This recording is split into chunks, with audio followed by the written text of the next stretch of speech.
কেতিয়াবা এবাৰ ভাবি চাইছেনে আমাৰ স্কুলবোৰ দেখাত কিয় ফেক্টৰী বা জেলখানাৰ নিচিনা?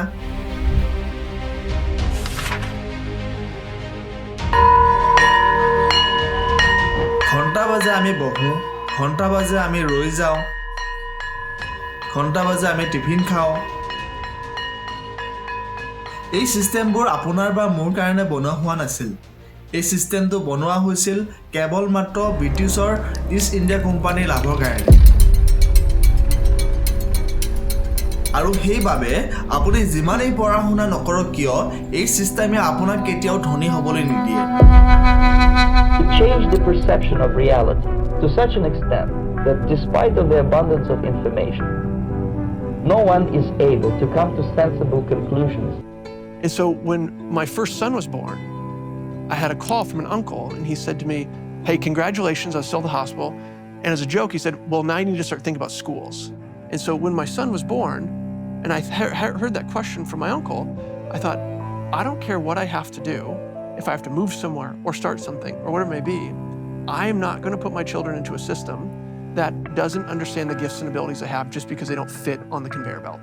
And in the US, there are more than 5 lakh people who don't send their children to school. Ironically, mostly all teachers, because they know how screwed up the system is. যিটো education system আপুনি সৰুৰে পৰাই চকু বন্ধ কৰি মানি চলি আহিছে, এই এডুকেশ্যন চিষ্টেমটো এইকাৰণে বনোৱা হৈছিল যাতে আপুনি ফেইল হয়। এই চিষ্টেমটো এইকাৰণে বনোৱা হৈছিল যাতে আপুনি এজন ভাল ফেক্টৰী ৱৰ্কাৰ হ'ব পাৰে।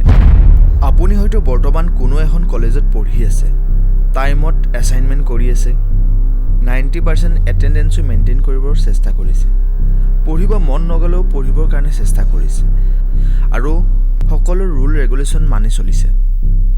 এইটো আশাত যেতিয়া আপুনি কলেজৰ পৰা ওলাব তেতিয়া আপোনাৰ ওচৰত যাতে এটা কলেজৰ ডিগ্ৰী থাকে আৰু সেই ডিগ্ৰীৰ মতে আপুনি এটা ভাল জব পায়। তাৰ পাছত আপুনি বিচাৰিব আপোনাৰ পৰিয়ালৰ কাৰণে এটা ভাল ঘৰ কিনাৰ কথা, তাৰ পিছত এখন ভাল দামী গাড়ী কিনাৰ কথা, তাৰ পাছত বিয়া, ল'ৰা ছোৱালীক ভাল এখন স্কুলত পঢ়োৱাৰ চিন্তা আৰু সপোন বহুত পইচা ইনকাম কৰা। কিন্তু আসল ৰিয়েলিটিটো কি হয় আপুনি জানেনে? जब आपने तैयारी शुरू करी आप कितने साल के थे? सर उस समय हम 18 साल के थे और अभी हम 30 साल के हो गए 30 साल के हो गए। तो पिछले 12 सालों में आपने अपनी ज़िंदगी में क्या किया है? जिंदगी में सर पढ़ते गया डिग्री लेते गया। मैंने 3 सब्जेक्ट में पोस्ट ग्रेजुएट किया, बीएड किया, सीटेट क्वालिफाइड है, नेट क्वालिफाइड है सर।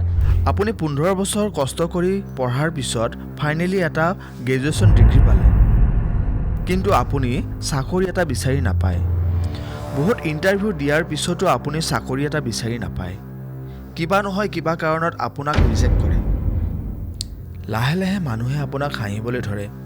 अभी देखते हैं हम लोग को बहुत हीन भावना से परिवार रिश्तेदार वाले उतने बात नहीं करते सर। और मैं 2 साल से गाँव में भी नहीं गया अभी तक। क्यों नहीं जा रहे? दुख है सर, क्या बोलूँ।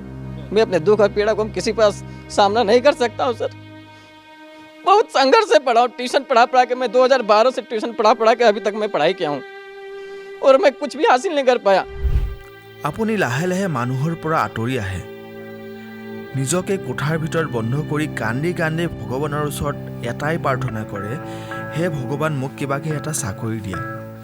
লাহে লাহে আপোনাৰ আত্মবিশ্বাস কম হৈ আহে, আপুনি নিজকে দুখিবলৈ আৰম্ভ কৰে। বহুত কষ্টৰ মূৰত আপুনি তথাপি এটা চাকৰি বিচাৰি পায়, কিন্তু চেলাৰী বহুত কম। কিন্তু উপায় নাই, আপুনি জবটো কৰিবলৈ বাধ্য হয়। আৰু জবটো ইমানো চেলাৰী নহয় যে আপুনি চেলাৰী পইচা জমা কৰি এখন ঘৰ কিনিব পাৰিব, আৰু সেইকাৰণে এটা হোম লোন লয়। আৰু এতিয়া নিজৰ ঘৰ হ'ল যিহেতু এখন গাড়ীও লাগে নহয় জানো, চ' আপুনি এটা কাৰ লোনো ল'লে, হয়তো নজনাকৈ আপুনি নিজকে চাৰিওফালৰ পৰা বান্ধি ল'লে। আৰু এতিয়া আপোনাৰ মনত কেৱল মাত্ৰ এটাই ভাবে, যদি আপোনাক জবৰ পৰা উলিয়াই দিয়ে তেতিয়া কি হ'ব? হাউচ লোন চলি আছে, কাৰ লোন চলি আছে, ল'ৰা ছোৱালীৰ স্কুল ফিজ, লাহে লাহে আপুনি আপোনাৰ নিজৰ সপোনবোৰ মচিবলৈ ধৰে। আৰু ৰাতিপুৱা শুই উঠি আপুনি আকৌ অফিচলৈ যায়, সন্ধিয়া আকৌ ঘৰলৈ উভতি আহে। লাগিলে আপোনাৰ কাম কৰাৰ মন হওক বা নহওক, আৰু তাৰপিছতো সেই লাইফটো আপোনাৰ নৰ্মেল লাগিবলৈ ধৰে। আৰু লাহে লাহে আপুনি কাম কৰি কৰি এদিন বুঢ়া হৈ যায়। আপুনি ভাবে আপুনি আনলাকি হয়, চ' আপুনি লাইফত একো কৰিব নোৱাৰিলে। কিয়নো কষ্টটো আপুনি বহুত কৰিছিল কিন্তু আচলতে আচল সঁচা কথাটো কি সেইটো আপোনাৰ পৰা লুকাই ৰখা হৈছে আজি আমি ফাদিল কৰিম 99.6% ভাৰতীয়ৰ দৰিদ্ৰতাৰ আচল ৰহস্য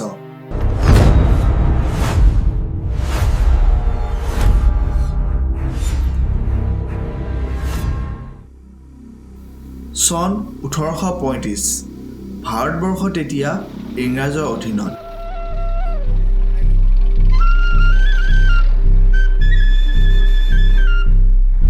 লৰ্ড মাৰ্কলে নামৰ ইংৰাজ বিষয়া এজনে এই আইনখন আনিলে মাৰ্কলেৰ উদ্দেশ্য আমাক জ্ঞানী কৰা নাছিল তেওঁ স্পষ্টকৈ কৈছিল যে তেওঁ এনে এক শ্ৰেণীৰ মানুহ লাগে যি দেখাত ভাৰতীয় হ'ব কিন্তু চিন্তাধাৰাত হ'ব ইংৰাজৰ গোলাম তেওঁ কেৱল কেৰাণী লাগিছিল যি প্ৰশ্ন নকৰাকৈ কেৱল ইংৰাজৰ হুকুম মানি চলে তেওঁ স্পষ্টকৈ কৈছিল যে মই এই ভাৰতৰ ইমূৰৰ পৰা সিমূৰলৈ ভ্ৰমণ কৰিছোঁ কিন্তু মই এজনো ব্যক্তি দেখা নাই যি ভিক্ষাৰী বা চোৰ এই দেশত ইমান ধন সম্পত্তি আছে ইমান উচ্চ নৈতিক মূল্যবোধ আৰু ইমান গুণী মানুহ দেখিছোঁ যে মোৰ মনে নকয় যে আমি কেতিয়াবা এই দেশ জয় কৰিব পাৰিম যদিহে আমি এই জাতিটোৰ মেৰুদণ্ড স্বৰূপ ইয়াৰ আধ্যাত্মিক আৰু সাংস্কৃতিক ঐতিহ্য ভাঙি পেলাব নোৱাৰোঁ সেয়েহে মই প্ৰস্তাৱ দিওঁ যে আমি তেওঁলোকৰ পুৰণি প্ৰাচীন শিক্ষা ব্যৱস্থা তথা সংস্কৃতি সলনি কৰিব লাগিব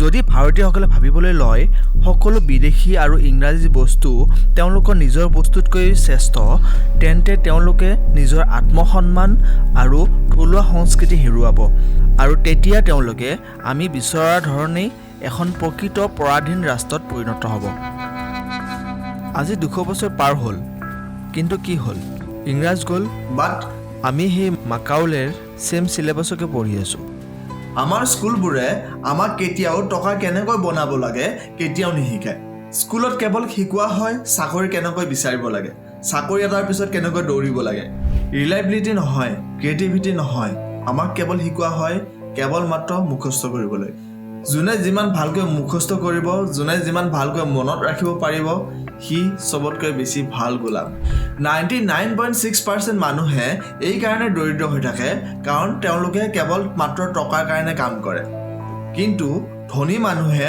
টকাক তেওঁলোকৰ বাবে কামত লগায় তেনেহ'লে উপায় কি উপায় হ'ল নিজকে শিক্ষিত কৰা স্কুলৰ শিক্ষা জীয়াই থাকিবৰ কাৰণে প্ৰয়োজন কিন্তু নিজৰ শিক্ষা ধনী হ'বৰ কাৰণে প্ৰয়োজন মাকাউলে চক্ৰবিহুৰ পৰা ওলাই আহক প্ৰশ্ন কৰিবলৈ শিকক এটা চৰকাৰী চাকৰি বা কোনো কোম্পানীৰ গোলামী আপোনাৰ জীৱনৰ লক্ষ্য হ'ব নোৱাৰে আপোনাৰ জন্ম হৈছিল উৰিবলৈ গাধৰ দৰে বোজা কঢ়িয়াবৰ কাৰণে নহয় থেংক ইউ আপোনালোকে ভিডিঅ'টো শেষলৈ চালে ভিডিঅ'টো চাই কেনেকুৱা পালে মোক কমেণ্টত জনাব নাপাহৰিব আৰু আপোনালোকক ইয়াৰ লগতে মই এটা থেংক ইউ ক'ব বিচাৰোঁ কাৰণ আপোনালোকে মোৰ আগৰ ভিডিঅ'টোত বহুত ভালকৈ বহুত ধুনীয়াকৈ ছাপোৰ্ট কৰিছে আৰু আশা কৰোঁ এই ভিডিঅ'টোত ছাপোৰ্ট কৰিব কাৰণ এই চেনেলটো এটা মোৰ নতুনকৈ ক্ৰিয়েট কৰা চেনেল ইয়াতে আপোনালোকৰ ছাপোৰ্ট বহুত দৰকাৰ যদি মই সঁচাকৈ কিবা এটা ইম্পেক্টফুল বনাব পাৰিছোঁ মোৰ ভিডিঅ'ত যদি ইম্পেক্টফুল কিবা এটা ডাটা মই আপোনালোকলৈ শ্বেয়াৰ কৰিব পাৰিছোঁ তেনেহ'লে মোৰ ভিডিঅ'টো লাইক কৰক কমেণ্ট কৰক আৰু ছাবস্ক্ৰাইব কৰিব নাপাহৰিব আকৌ লগ পাম নতুন এটা ভিডিঅ'ত বাই বাই